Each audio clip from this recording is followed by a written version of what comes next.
Isang magandang araw sa inyo mga Lodi Cakes. Ikaw ba ay nagke-crave sa mga ganitong pagkain? Oo, Lodi Cakes, tinatamad niya akong pumunta sa paborito kong ihawan. Okay, tara, samahan niyo ako at ituturo ko sa iyo kung paano gawin ang paborito mong isaw ng manok. Una sa lahat, first of all, kailangan mo ng bituka naman. Isang kutsarang asin, 5 kutsarang asukal, kalahating kutsarang magic imas, isang kutsarang durog na paminta, 2 pirasong kamalansi, 1/4 cup na toyo mo everyday, hindi ka okay. Saka natin haluin hanggang mahilo yung bituka ng manok. At syempre, titikman natin kung goods na yung lasa. Pwede palang tikman yan, Lodi Cakes, kahit ilaw Oo pa. naman, at nilaga na yan nung binili ko sa tindahan, Lodi Cakes. At syempre, nilinis ko muna mabuti yan bago natin timplahan ng pampalasa. Huwag natin kalimutan lagyan ng food coloring. Ang nilagay ko nga palang kulay dyan ay kulay orange para mas magandang tignan. Binabad ko nga pala yan ng mga 5 oras. Pag all goods na, magtuhugan na tayo Hoy, kuya, bad yun. ng isaw. Ikaw naman, huwag nyo pala itatapon yung pinagbabaran natin ng isaw at magagamit natin yung pamahid mamaya pag nag-ihaw tayo. Gumamit na nga ako ng butane dyan para mas mapabilis na yung aking pagpaparingas. Naglalagay din pala ako ng mantika at asukal dyan para mas goods mamaya pag pinahid ko sa isaw. Pag all goods naman na lahat, pwede na tayo magsalang dyan mga Lodi Cakes. Kuya, tatanungin ko sana ko ilang kilo yan binili mong isa. Kalahating kilo nga pala itong binili kong isaw. 22 pieces na nga pala yung nagawa ko dyan. O diba, sulit na mga Lodi Cakes. Kung ikaw naman yung nagbabalak magnegosyo ng ganito, liitan mo ng konti na mas malaki kitain mo. Bilib ako sa iyo, Lodi Cakes, dami mong alam. Dati kaya ako nagtinda ng ihaw-ihaw at natutunan ko yan sa aking mga magulang. Nag-ihaw na nga rin ako ng hot dogs dyan para sa aking mga adjunaki. Kasi namin sila pinakakain ng mga ganyang isaw. E di all goods na nga ang lahat mga Lodi Cakes. Siyempre, tigay man na. Panalo tong merienda o kaya pampulutan at samahan mo pa ng templadong suka na may sibuyas at sili.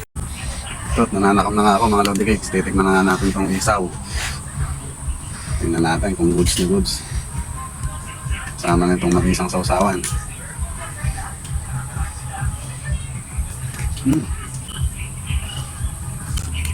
Sarap ng suka, pwede mo inumin.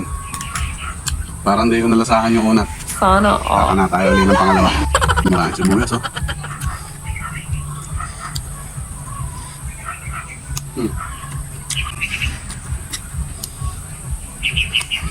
Ulit ang pagod dahil masarap tong ginawa nating isaw.